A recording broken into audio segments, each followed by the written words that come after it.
예수님의 제자 야고보의 형제였던 사도 요한은 예수님의 제자 가운데 예수님의 사랑을 가장 많이 받았던 제자로 알려지고 있습니다.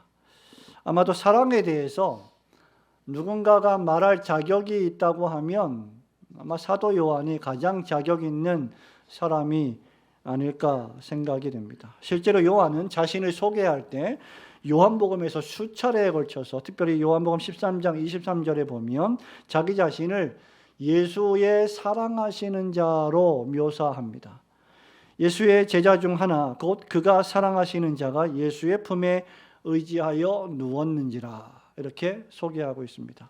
요한은 예수님이 우리 죄를 위해서 십자가에 달리실 때 가장 가까이 있었던 제자였고 또한 가장 늦게까지 살아 있었으며 주님으로부터 종말에 되어질 일들을 계시받아 patmos섬에 유배당해 있을 때 요한계시록을 작성하여 교회를 위로했던 인물이었습니다.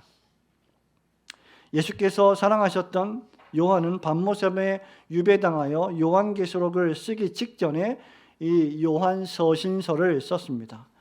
요한은 요한일서 이 편지에서 자신의 별명답게 그의 독자들에게 무엇보다도 서로 사랑하라 라고 권면합니다. 우리 한번 따라해 보실까요?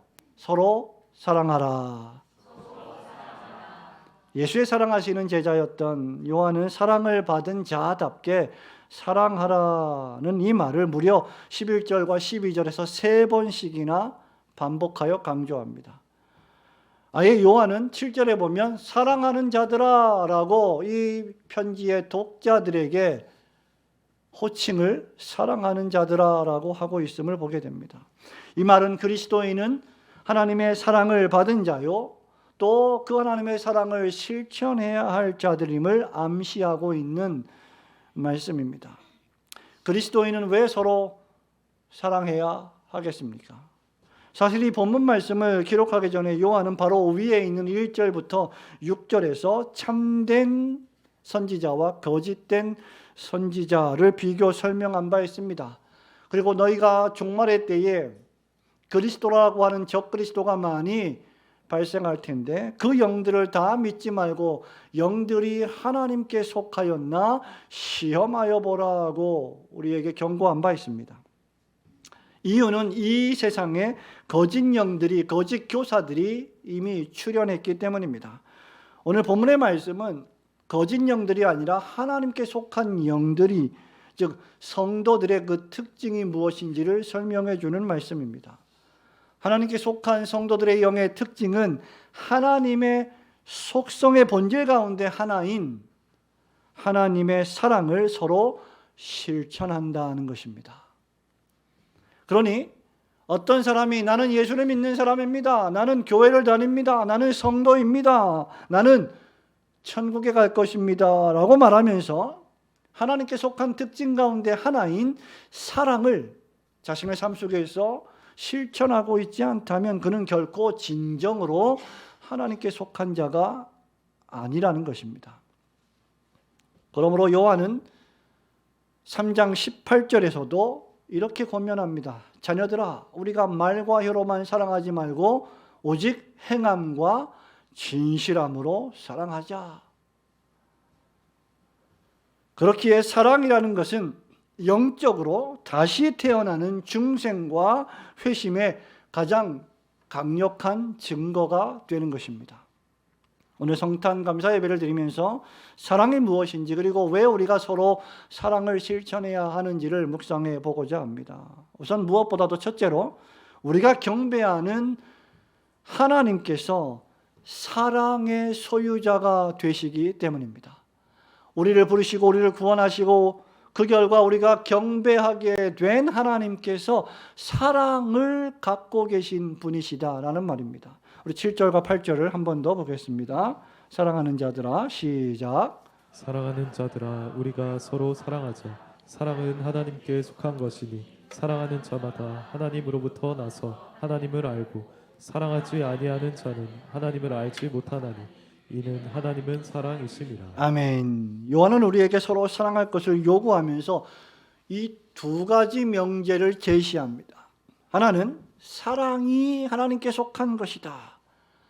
사랑은 하나님께 속했다. 그리고 또 하나는 하나님은 사랑이시다라는 것이죠. 따라서 사랑하는 자는 하나님을 알지만 사랑하지 않는 자는 하나님을 알지 못한다는 것입니다. 왜 그렇습니까? 사랑이라는 것은 도무지 타락한 인간에게 속한 것이 아니라, 죄인에게 속한 것이 아니라 하나님에게 속한 것이기 때문입니다. 사랑이라는 것은 하나님께로부터 나온 하나님의 본성이요 하나님의 속성입니다. 만일 여러분들이 인생을 살아가면서 지금까지 사랑이라는 것을 조금이라도 알았다면, 누군가를 조금이라도 사랑했다면, 누군가를 지금도 사랑하고 그를 위하고 있다면 그것은 철저하게 여러분이 선해서가 아니라 하나님께서 여러분에게 사랑할 수 있는 힘을 주셨기 때문입니다. 그것은 하나님의 은혜가 아닐 수 없습니다. 요한은 사랑이 하나님의 본성이라는 것을 삼위일체 하나님께 적용합니다. 7절과 8절은 성부 하나님에 대한 사랑에 대하여 말하고 있고, 9절, 10절, 11절은 독생자 하나님의 사랑에 대하여 말합니다. 그리고 12절은 하나님의 사랑이 우리 안에 거하신다라고 말하므로 성령 하나님의 사랑에 대한 역사를 언급하고 있습니다. 다시 말하면 우리가 경배하는 성부와 성자와 성령 삼위요 일체로 계신 하나님은 사랑의 하나님이시고 서로 사랑하며 교제하며 기쁨을 충만히 누리시는 분이시라는 사실을 교훈하고 있습니다. 삼위일체 교리는 메마르고 딱딱한 교리가 아닌 서로 사랑하시는 하나님이라는 교리를 우리에게 가르쳐 줍니다. 삼위일체 하나님이 여타 다른 종교의 신과 독특하게 구별되는 점이 무엇입니까? 기독교의 하나님은 성부가 성자를 사랑하시고 성자가 성부를 사랑하시고 성령이 성부와 성자를 사랑하시고 대화하시고 교제하시고 그분이 택하신 백성들을 구원하시기 위하여 서로 의논하시고 협의하시고 계획하시는, 사랑을 나누시는 애정이 가득한 하나님이시라는 것입니다. 성부와 성자와 성령께서 서로 완벽하게 사랑을 실천하시는 것입니다. 그러므로 우리가 경배하고 섬기는 하나님이 어떤 분이신지를 우리가 정말 안다면, 진심으로 안다면 우리는 사랑을 실천할 수밖에 없는 자가 되는 것입니다. 그렇기에 사랑하지 않는 자는 하나님을 안다고 말해도 하나님을 도무지 모르는 자가 되는 것이죠. 여기 하나님은 사랑이심이라는 이 헬라어 언어 데오스 아가페 에스텐이라고 하는 이 표현은 아가페 데오스 에스틴이 아닙니다. 즉 다시 말하면 사랑이 하나님이 아니라 하나님이 사랑이십니다. 여기 하나님이 사랑이시다라고 할 때 아가페는 하나님이 좋아하시는 것, 선호하시는 것, 원하시는 것을 뜻합니다. 따라서 우리가 사랑을 정의할 때 그것은 우리가 정의한 사랑이 아니라 하나님께서 성경에서 말씀하시는 사랑이어야만 할 것입니다. 그러므로 사랑은 그저 세속 사람들이 성탄절이 되면 서로 추리를 장식하고 카드를 보내고 선물을 나누며 맛있는 것을 먹으며 나긋나긋하고 듣기 좋은 말들을 나누며 시간을 보내는 어떤 감정이나 정서가 아닙니다. 사랑은 좋은 게 좋은 것이다, 다 용서하자라고 하는 막연한 감정도 정서도 관용도 아닙니다. 사랑은 그저 남녀 사이에 불같이 뜨거워지는 관계도 아닐 것입니다. 사랑은 무엇보다도 하나님의 속성입니다. 성도 여러분, 이것을 분명히 하시기 바랍니다. 사랑은 우리의 것이 아닙니다. 우리는 하나님을 사랑한 것이 아닙니다. 우리는 먼저 하나님을 사랑하지 않았습니다. 우리가 먼저 사랑을 알아서 하나님을 사랑한 것도 아닙니다. 사랑은 하나님께 속한 것이며 하나님은 사랑이시며 하나님이 먼저 여러분을 사랑하셨습니다. 그 사랑으로 하나님은 우리를 먼저 사랑하심으로 도무지 사랑할 줄 몰랐고 이기적이었으며 사랑을 왜곡하여 자기 자신만을 위하여 살았던 나를 그나마 이렇게 사람답게 살 수 있게 해 주신 분이 바로 사랑의 하나님이십니다. 그러므로 만일 여러분이 하나님을 안다, 하나님을 믿는다라고 말하려면 여러분의 삶에서, 여러분의 말에서, 여러분의 인격에서, 여러분의 품성에서 하나님의 사랑을 나타내셔야 합니다. 만일 여러분이 하나님으로부터 태어났다, 나는 하나님으로부터 난 사람이다, 중생한 사람이다, 회심한 사람이다 라고 말하려면 하나님의 사랑을 닮아야 합니다. 아들은 아버지를 닮게 되어 있죠. 의심할 수 없고 부인할 수 없습니다. 그렇다면 우리가 하나님의 자녀이다라고 말하려면 하나님의 사랑을 알고 그 사랑을 받았고 경험했고 그렇게 그 사랑을 실천해야만 합니다. 아니, 그 사랑을 자연적으로 실천할 수밖에 없을 것입니다. 6절의 말씀처럼 이로써 우리는 진리의 영과 미혹의 영을 구분할 수 있는 것입니다. 성도 여러분, 하나님을 향한 뜨거운 사랑, 교회를 향한 뜨거운 애정, 여러분 옆에 있는 동료 그리스도인들을 향한 뜨거운 사랑을 나타내셔서 여러분이 진정 하나님께 속한 사람들임을 증거하시기를 주님의 이름으로 축원합니다. 두 번째로 우리가 섬기는 하나님께서 친히 우리를 사랑하신 사랑의 실천자이시기 때문에 우리는 서로 사랑해야 합니다. 9절과 10절 말씀을 한 번 더 봅니다. 하나님의 사랑이 시작. 하나님의 사랑이 우리에게 이렇게 나타난 바 되었으니 하나님이 자기의 독생자를 세상에 보내심은 그로 말미암아 우리를 살리려 하심이라. 사랑은 여기 있으니 우리가 하나님을 사랑한 것이 아니 하나님이 우리를 사랑하사 우리 죄를 속하기 위하여 화목제물로 그 아들을 보내셨음이라. 아멘. 우리는 하나님이 사랑이시다라는 요한의 음성을 들었습니다. 여러분, 그 어떤 사람에게 이런 표현을 하는 경우를 봤습니까? 아, 저 사람은 참 사람이 풍성하다, 참 사랑스럽다라고 말하긴 하지만 저 사람은 사랑이다라고 말하는 경우는 거의 없습니다. 불가능하기 때문입니다. 7절, 8절이 존재로서의 사랑을 묘사하고 있다면 9절과 10절은 실천으로서의 사랑을 묘사합니다. 하나님의 사랑은 추상적이지 않습니다. 하나님의 사랑은 박사학위 논문에 나와 있는 이론이 결코 아닙니다. 하나님의 사랑은 실천적인 사랑입니다. 사랑에는 그래서 집중하는 대상이 있고 사랑에는 비추이는 빛과 따뜻하게 하는 열이 있습니다. 그래서 9절 말씀은 하나님의 사랑이 우리에게 이렇게 나타난 바 되었다라고 말하는 것이죠. 여러분이 누군가를 사랑하면 그 사랑은 그 사랑하는 대상에게 비추어서 빛이 나고 그 사람에게 열이 전달돼서 그 대상을 향하여 나타나게 되어 있고 사랑하는 사람 자신에게도 나타나게 되어 있습니다. 그렇기에 하나님의 사랑은 추상적이며 형이상학적이며 알 수 없는 철학적 사랑이 아닌 우리를 향하여 나타난 바 된 사랑인 것입니다. 여기 나타난 바 된 것이라는 헬라어 언어에 보면 보이게 하다, 빛을 밝게 비추어 보이다, 분명하게 하다라는 뜻입니다. 즉 하나님의 사랑이 밝히 빛을 비춘 것처럼 분명하여 보여져서 알게 되었다는 것입니다. 요한일서 3장 2절에서도 같은 단어가 사용되었습니다.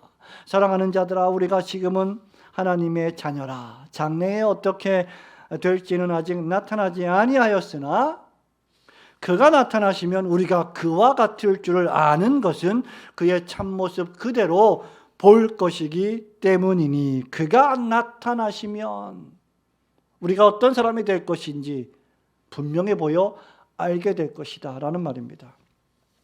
하나님의 사랑은 누구라도 밝히 볼 수 있도록 만천하에 공개된 사건입니다. 그 사랑이 어떻게 나타났습니까?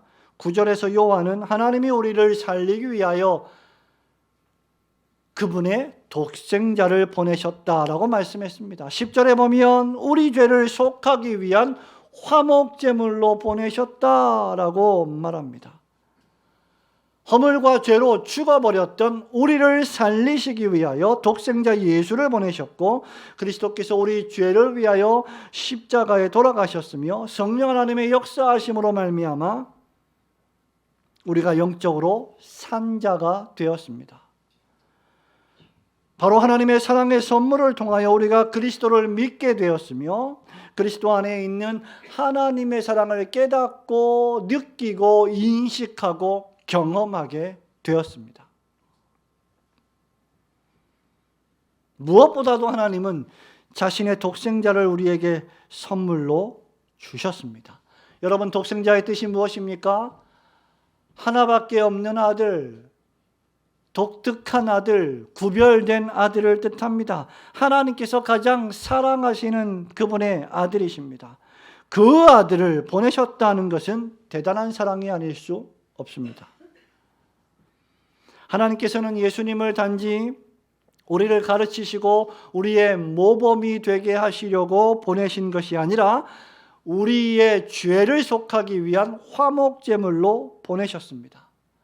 예수님은 우리 죄를 위하여 돌아가셨고 피를 흘리셨고, 그 결과 우리는 죄와 허물로부터 구원을 받아 하나님의 영원한 나라에 들어가는 의의 생명을 수여받았습니다. 그래서 하나님이 우리를 위하시면 그 어떤 것도 그리스도 예수 우리 주 안에 있는 하나님의 사랑에서 우리를 갈라놓을 수 없게 된 것입니다.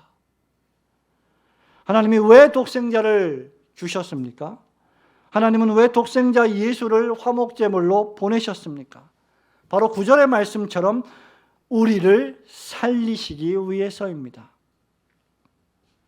바로 지금 우리가 다루고 있는, 여러분이 듣고 있는 이 설교의 핵심인 사랑이, 하나님의 사랑이 그저 나긋나긋하고 듣기에 좋은 살랑거리는 어떤 감정이나 감성이 아니라 독생자를 보내실 수밖에 없는 엄청난 이유가 있음을 우리는 알아야 합니다. 하나님의 사랑은 그분의 가장 사랑하시는 아들이 십자가에서 죽으셔야 하는 실천이 동반된 사랑이기 때문입니다.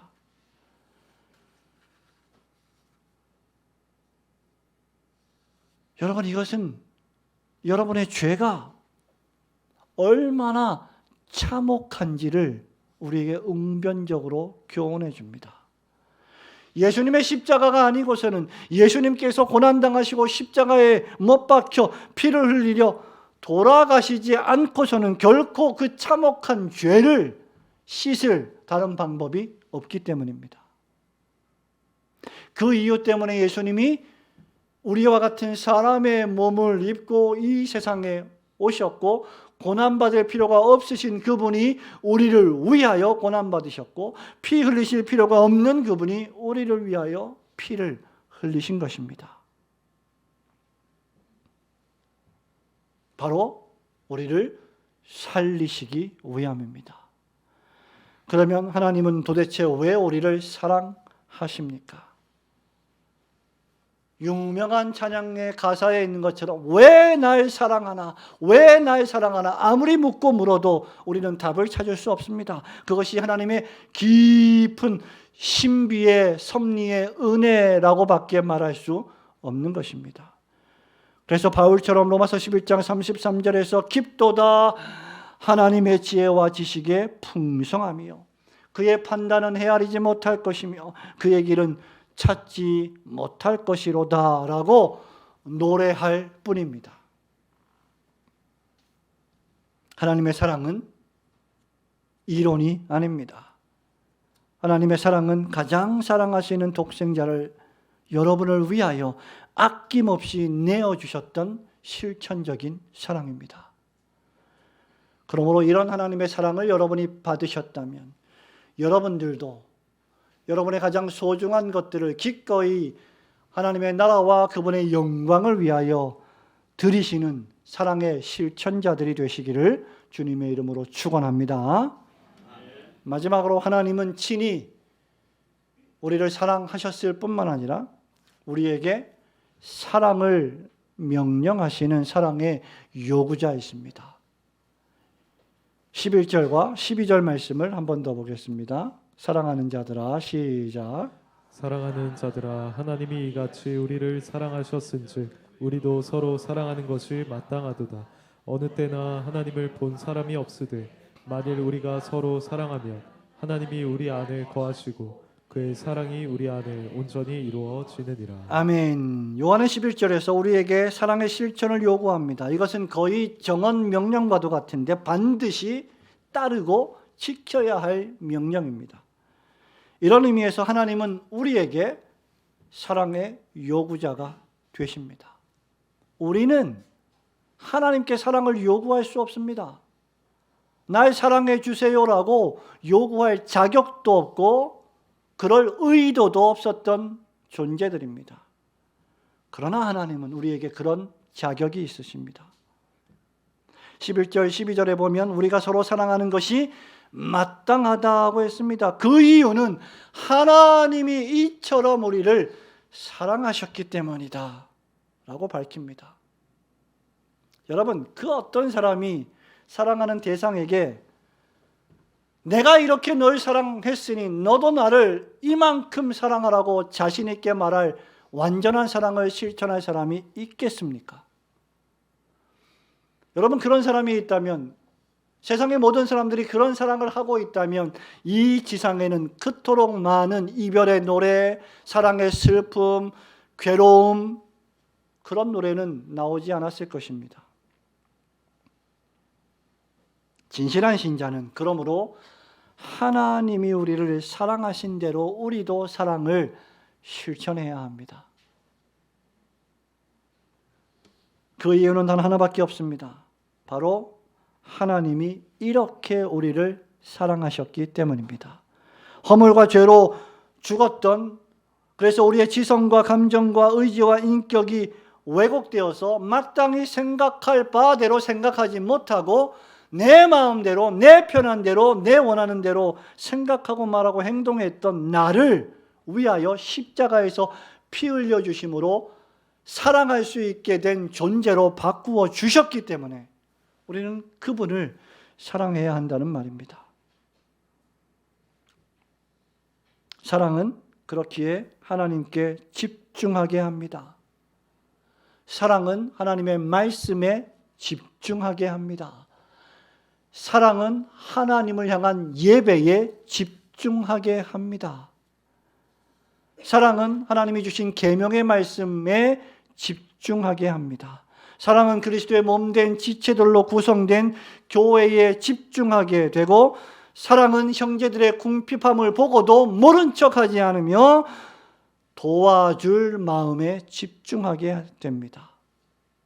사랑은 그 사랑을 내가 만나는 이웃들에게까지 내 몸과 같이 사랑하게 만들어주는 힘이 있습니다.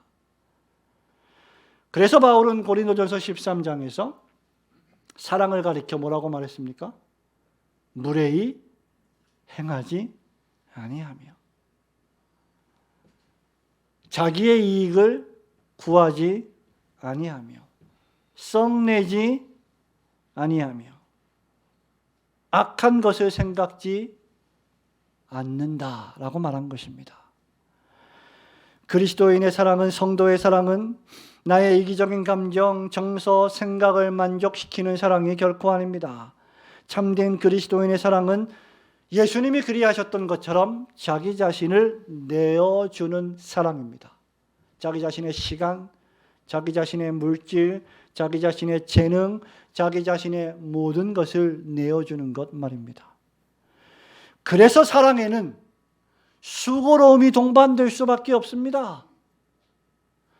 사랑은 데살로니가 교회 교인들처럼 믿음의 역사와 사랑의 수고와 소망의 인내를 끊임없이 기억한다고 바울이 말했는데 사랑의 수고라고 했습니다. 사랑은 수고하는 것입니다.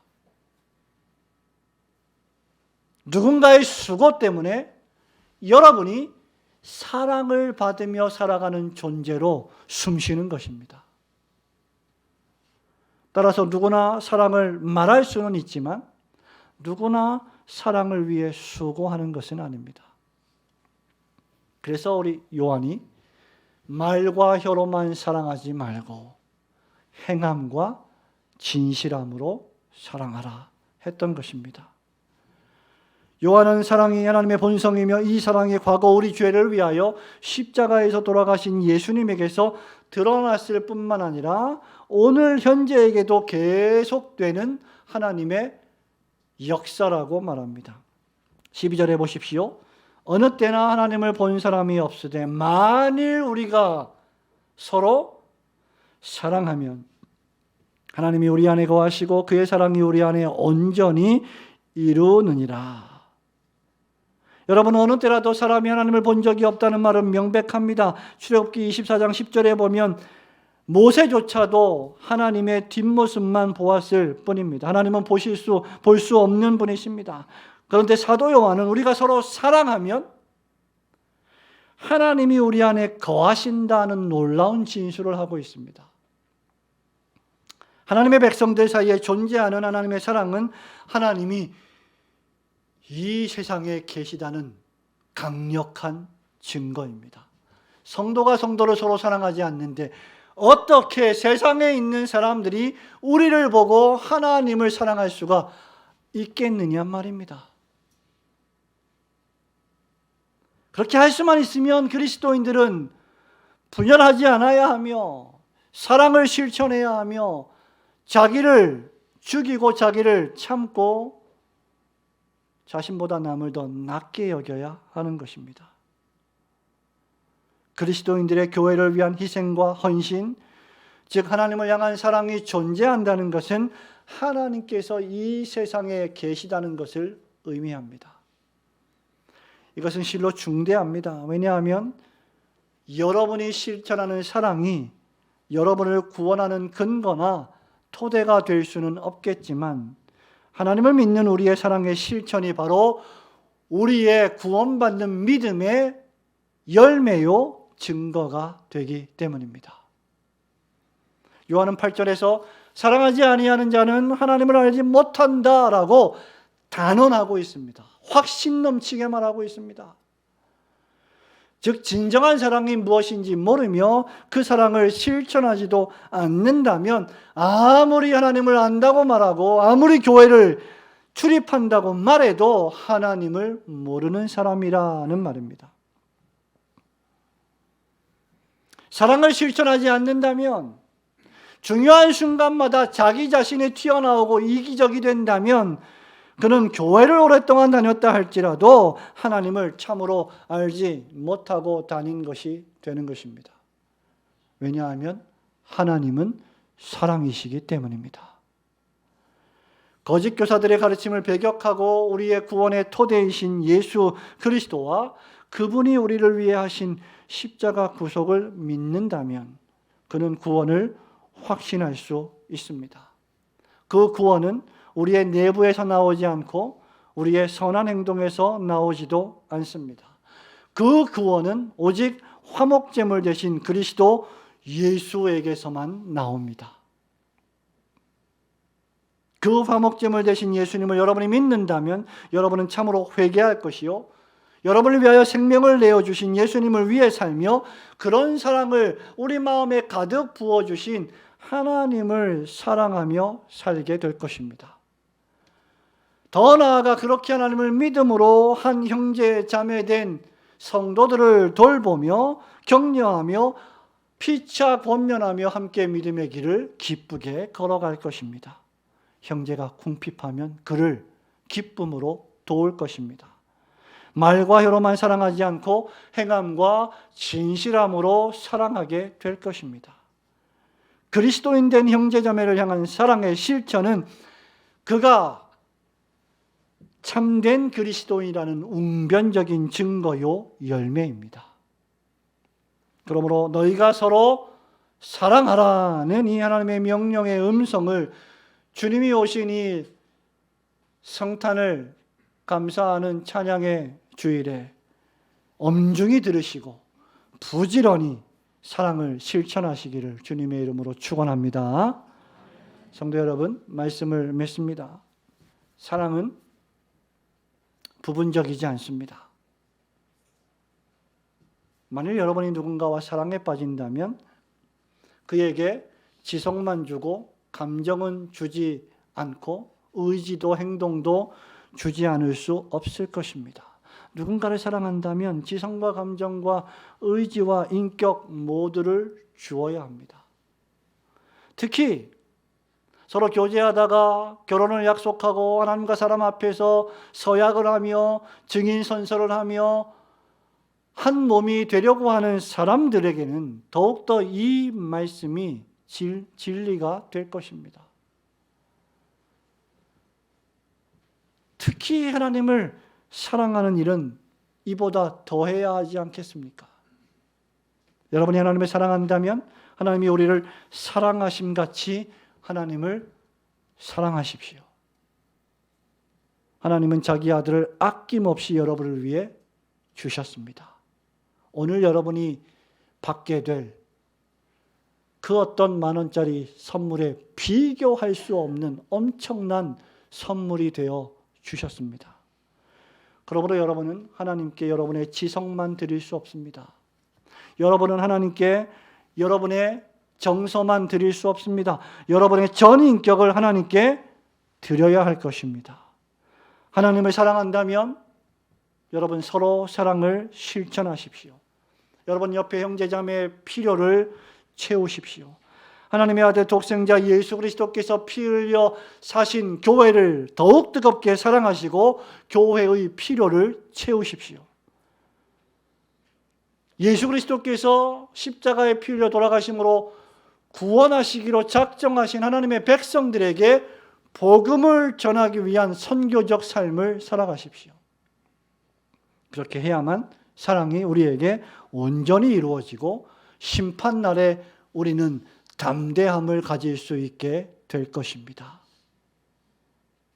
뜨겁지도 않고 차지도 않으면 내가 토해내 버리리라는 라오디게아 교회에 주신 말씀을 우리는 기억해야 합니다. 우리가 사랑하는 하나님은 사랑이십니다. 하나님은 사랑하실 뿐만 아니라 사랑을 우리에게 행해 주셨습니다. 그런 하나님께서 우리에게 사랑을 요구하십니다. 하나님께서 당신의 아들 전부를 우리에게 주셨듯이 우리에게도 전부를 원하십니다. 하나님의 사랑은 결코 나눌 수 없기 때문입니다. 그러므로 우리 역시 하나님을 사랑할 때 그렇게 사랑해야 할 것입니다. 이런 하나님의 사랑이 여러분의 영혼과 가정과 우리 올고든 교회 위에 영원토록 충만하시기를 주님의 이름으로 축원합니다.